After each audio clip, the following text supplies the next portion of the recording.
Imagine if the hero that was summoned to save the world preferred to have a peaceful life, but while he takes care of his small farm, the voluptuous demon queen takes over the world to the point of unifying every race under her without a way to fight against her. Humans became her slaves and even started to be against the hero. All of that happening while the legendary one is enjoying his tranquil life. The problem is that the queen wants to defeat the hero to prove to everyone that she is the pinnacle of all beings, so she did all that she could to find the legendary hero, but what she found wasn't as easy to deal as she expected. But all of that starts by telling us that this is a world with all races you can imagine, from simple humans to legendary dragons and everything in between. And at this moment, all races are at war with the queen of demons. However, even with the strength of all races against her, a demon army with the queen is easily destroying everything. The beating was so intense that humans began to surrender, causing several rebellions. And it was with the unfolding of this war that Elizabeth, the strongest demon queen in all the history, assumed the position of ruler of the world and of all races. At that moment, she sits on the throne. A priest speaks to her.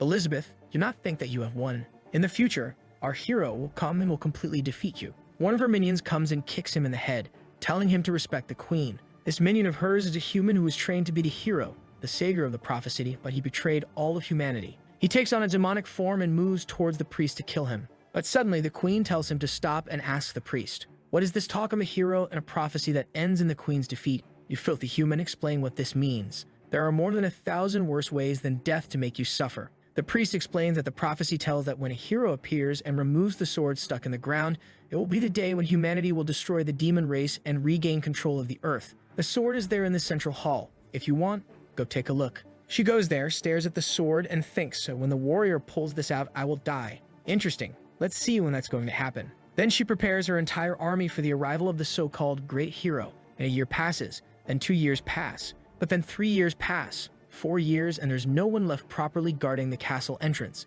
15 years later, where the hell is the hero who hasn't shown up yet? Life in the city has even returned to stabilize. The races are all living peacefully. Trolls, lizards, humans, elves, all living in peace. And because of this, most people don't even want the hero to return. They are insecure because they know that if the hero returns, there will be a war. A lot of people will die, and they will have to rebuild the entire empire again. Even a faction against the arrival of the hero has been created. No one wants the hero to come. In the hall, the queen asks, "Does anyone have any news of this bastard who hasn't come to kill me?" The elf tells her that she has contacted all the trees, plants, and insects on the entire planet. No one knows where the so-called hero is. The dwarf says he's dumb and can't collect any information. But of all the weapon shops and blacksmiths in the world, no one has heard of the hero. The trader who is now representing the human race says he doesn't even think it's worth worrying about anymore. Probably the hero doesn't even stand a chance against the queen anymore. But the bull demon who is on his side there already warns. Be careful, the queen is not afraid of the prophecy. She wants the prophecy to happen. She wants the hero to come here and fight her.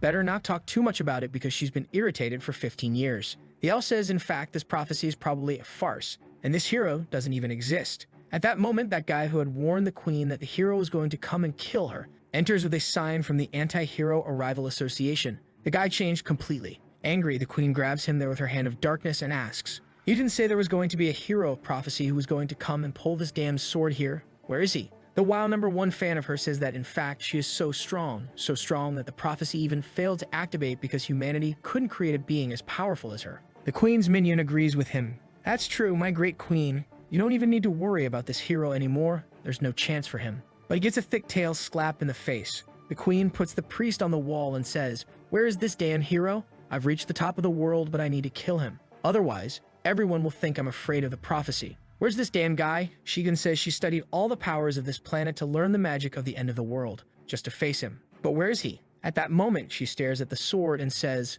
"Okay then, since you didn't come to me, I'll come to you." And she starts trying to pull the sword. Everyone is watching in horror saying, "Your Majesty, don't do it. You will die. The sword was made to kill you." Energy begins to explode all around the place. The queen is sweating, and everyone starts flying, having to protect themselves. She uses another wave of power and blows up the entire castle. However, with this, she pulls out the sword of prophecy. Who said only the hero can take this out? At that moment, she can feel for whom the sword is calling, and her gaze begins to sweep the planet toward a little house, a small farm in the middle of nowhere, and she says, "So this is where you've been hiding?" Then she uses a forced teleportation. Her subjects beg, "Please, your Majesty, don't go. Allow me to serve by your side, Queen Elizabeth." We then see life in that little farmhouse. A boy is there peacefully with his straw hat, wiping the sweat from his face and saying, farming is so peaceful." And he really is the legendary hero. We see how his life was before being reincarnated. He was a guy who worked all day, and he hardly had any hobbies. He didn't play video games, didn't read anything. The only thing he liked to do was watch some farming TikToks on the way to work,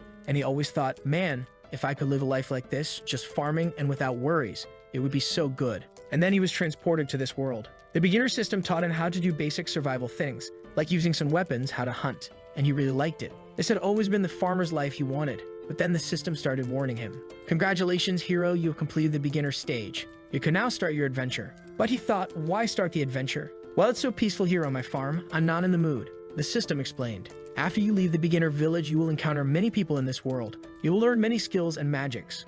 You will learn swordsmanship and become stronger. And when you become the legendary hero, you will kill the demon queen. Please start your adventure now. But he thought, I'm not interested in killing the demon queen. Let her be. I just want to stay here and live peacefully. But the system kept insisting. No, you can't do that. The demon queen is killing everyone.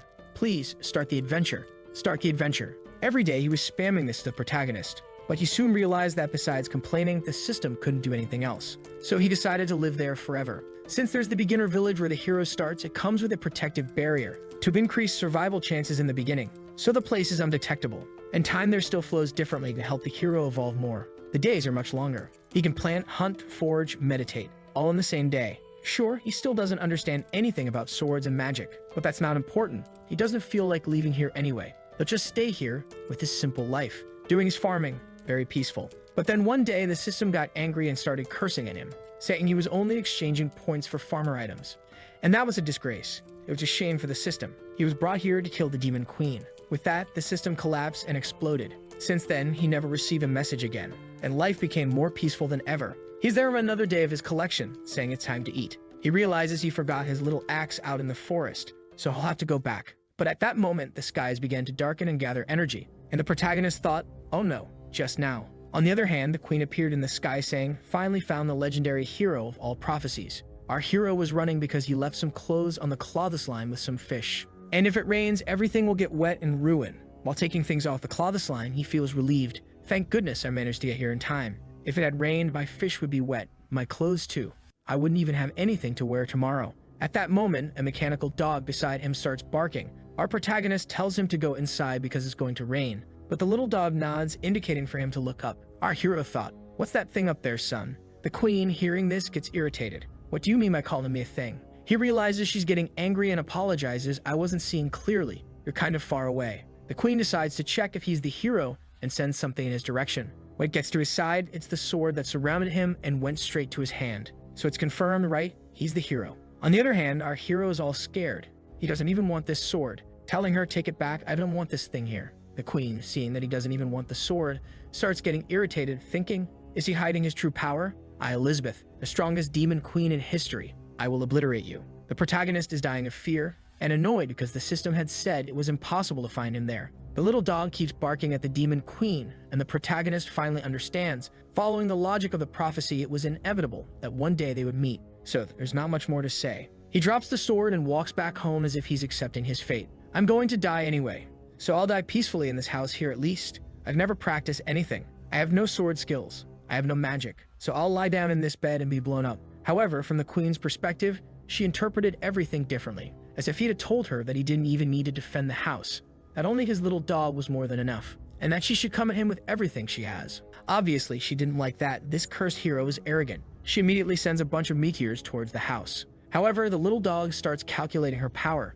He prepares a barrage of missiles, shoots in her direction, and stops everything. Looking at that, the queen thinks, I didn't expect the great hero of legends to be so arrogant. Are you really going to rely on an advanced magical tool with consciousness? But in my presence, everything's inferior. The skies then turn purple and she prepares a devastating power, saying she's tired of playing games. However, the little dog once again does the calculations, conjures a black ball, and sends it towards her power. She tells him to stop being disobedient because that power was meant to destroy this entire continent. But when the little black ball touches the power, it turns into a black hole. It absorbs all of the queen's power, who disappears instantly. Looking at the house, she's baffled, thinking, what? Did my magic disappear? What did he do from inside that house? The protagonist is inside, lying on the bed, just waiting for death to come. The queen then descends from the skies to fight the little dog. It seems I underestimated you, didn't I? She unleashes her maximum power, saying that now it will be 100%. The little dog once again prepares his missiles and a huge explosion occurs. Meanwhile, the protagonist is there sleeping.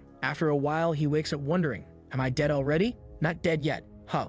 What's going on? Strange, I'm still at home. Let me take a look outside. Hesitant, he goes to grab the doorknob. He's afraid to open the door and find the queen that's ready to kill him. So he just takes a peek. And there she is, holding the little dog all destroyed. Our protagonist calls out the dog's name, Wankai, and the queen, in a mocking tone, says, "Oh, I'm sorry, but I had to completely destroy this magical tool of yours that you're so proud of." Our protagonist is scared, saying, "Can't we talk a little bit, queen?" The queen replies, "Of course, right after I kill you." But inside, she's thinking how unbelievable the situation is. How did that magical tool make me use all my power? Is this the end of the queen? And then she faints there, falls flat on the ground. Our hero rushes to help her, asking if she's okay. And the deactivation of her armor begins, which was sustained by magic. Everything covering her starts to fade away. And our boy obviously has a nosebleed as usual. Sometime later, it's already night. She wakes up in bed handcuffed. As soon as she notices this, she thinks, "Damn, how did I, the legendary Queen Elizabeth, the strongest of all millennia, get defeated so pathetically?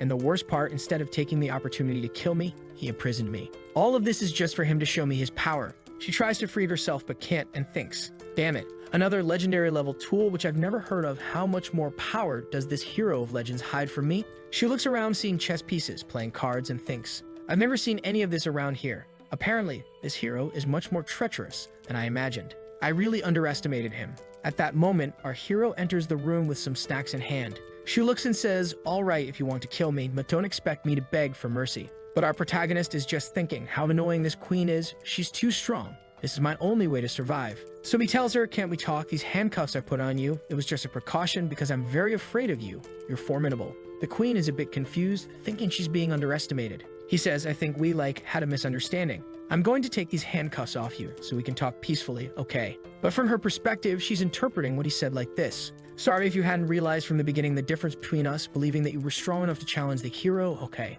I'm going to release you here for you to realize that you can't do anything and you're going to obey everything I say." Then she thinks, this bastard, how dare he threaten the demon queen? He then says, "Ready, I already released you from the handcuffs to show you that I can't do anything against you. Got it? Let's talk." The queen is frustrated. "Damn it, I underestimated him too much. As strong as I am, I also have to know when to surrender, but he will pay dearly for this arrogance in the future." Our protagonist leaves the room trembling and says, "Go rest now."